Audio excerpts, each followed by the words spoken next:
A Milano, all'interno di quel magnifico spazio verde che è il Parco di Treno, circa verso la metà, che è anche la metà della strada che costeggia il parco, via Cascina Bellaria, si intravede una bassa siepe.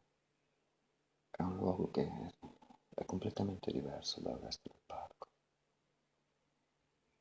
Si tratta del Millennium War Cemetery, il cimitero di guerra di Milano, detto anche cimitero degli inglesi.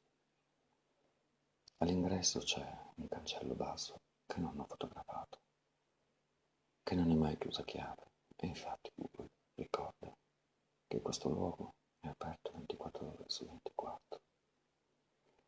All'ingresso dei cartelli chiedono di rispettare la quiete del luogo, ed è questo forse uno dei pochi posti a Milano dove per fortuna non sono ammesse né biciclette né cani. Il pavimento può essere scivoloso perché, come quando ci sono andato io, l'impianto di irrigazione automatico stava bagnando il prato all'inglese, che è peculiare in questo spazio. Ci sono dei piccoli sentieri, una grossa croce e poi i caduti, gli inglesi, perché la maggior parte erano britannici, ma anche australiani, canadesi, insomma di lingua inglese, più altri, italiani, partigiani, seppelliti qui. Qui il sole è ancora forte un po' prima del tramonto e queste lapidi bianche, strazianti, sembrano tutte uguali. In realtà non lo sono. Qui, per esempio, è seppellito un geniere, anche se c'è un piccolo errore.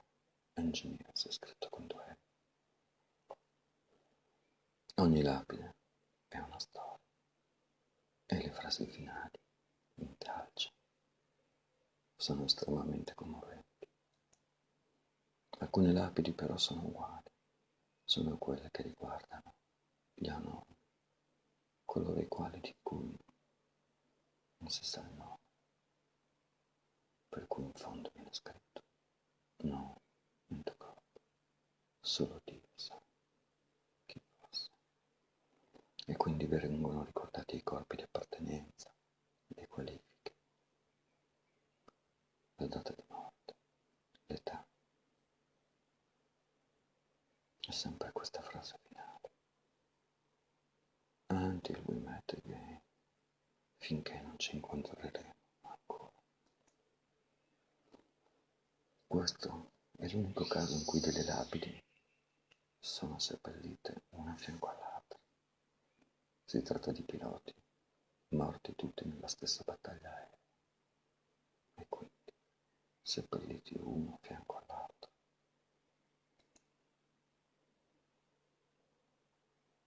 Qui non si vede forse bene, ma la parola engineers è stata scritta correttamente e c'è un'appartenenza precisa, quella ebraica, come del resto si vede anche nella lapide a sinistra, nella fila posteriore.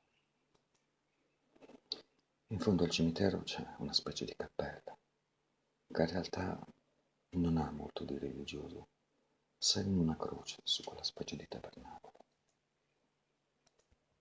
Ma il tabernacolo non contiene sacramenti, contiene il registro del cimitero, coi nomi delle persone che vi sono seppellite. All'interno su due lati, in inglese e in italiano, compare questa scritta che dice che la terra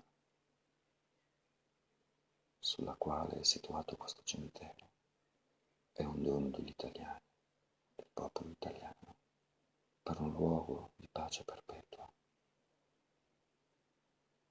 per i marinai, i soldati, gli avieri,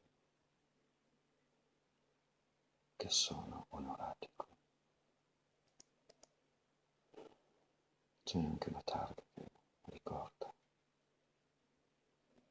la fine della guerra con la liberazione avuta grazie agli alleati e alle forze partigiane. Quando sono stato al cimitero, una bellissima luna al primo quarto era appena sorta. Non sono riuscito a fotografarla molto bene, ma il cimitero di guerra di Milano, il cimitero degli inglesi, è un posto particolarissimo, perché essendo poco frequentato, ha diverse specie di uccelli che vivono sulle grosse piante del luogo. È un posto dove penso si possa andare a fare una visita, poco lontano da San Siro, raggiungibile con la linea 5 della metropolitana e poi l'autobus 64 alla fermata di via Cascina Bellaria.